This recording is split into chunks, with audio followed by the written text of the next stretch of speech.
She wasn't famous. No headlines buzzed when she left her house that Tuesday morning. She'd taken care of her plants, texted her boss she might be late, and locked her front door like she always did. The sun was warm, the air ordinary, nothing in that moment screamed that someone was about to vanish. But you already know where this is going.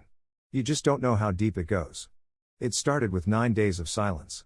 Not from her, but from everyone around her. No neighbors asked questions. No coworkers reported her missing. Her phone went dark, unread messages stacking up like quiet tombstones. The world kept ticking while the space she once occupied dissolved quietly. But then, day 9, a landlord arrived to collect rent and noticed something strange. The doorknob. Scratches that hadn't been there before. Small. Sharp. Desperate. Like someone was trying to open the door from the inside, but couldn't. Police assumed it was nothing. Maybe she skipped town, maybe she ghosted. The problem was, her purse was still on the table. Her shoes by the door. And her phone was in a drawer. Turned off, battery removed. So they pulled cameras, first from the entry, then from the street. And what they found defied every rule of logic. At exactly 7:42 a.m., she walked out her front door. Alone. She locked it. She turned, took one step. But never reached the sidewalk. The camera lags, half a second of static. Then she's gone. The frame held still.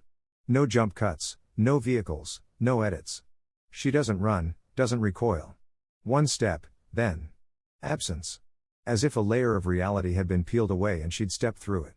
That tiny glitch, that hiccup in the footage, sent the investigation spiraling into theories none of them wanted to admit out loud.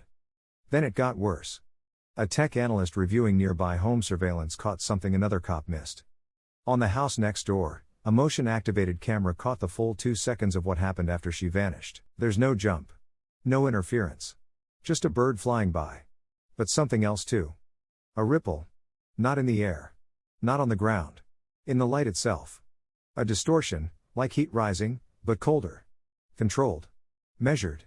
People speculated everything. Electromagnetic pulses, military tech, cloaking devices. But there's a name buried deeper in encrypted forums and ghosted message boards. A word scrubbed from official AI experiments in 2019.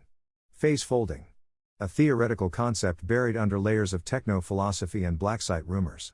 In essence, bending perception until time, space, and matter agree to show you something that isn't supposed to exist. The missing woman may have walked into that fold.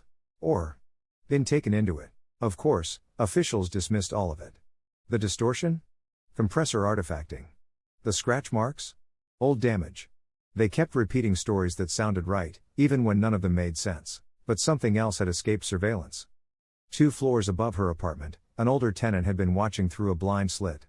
She told no one until a week after the story hit local chat rooms. But her account was eerie.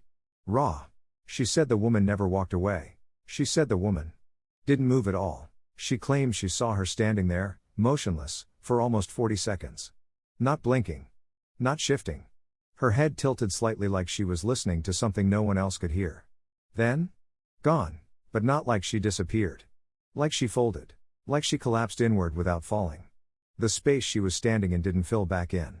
It just stayed empty. And one more thing. Exactly 43 days later, her phone pinged a cell tower 200 miles away. No calls. No texts. Just a data burst lasting 3 seconds. The only readable file name?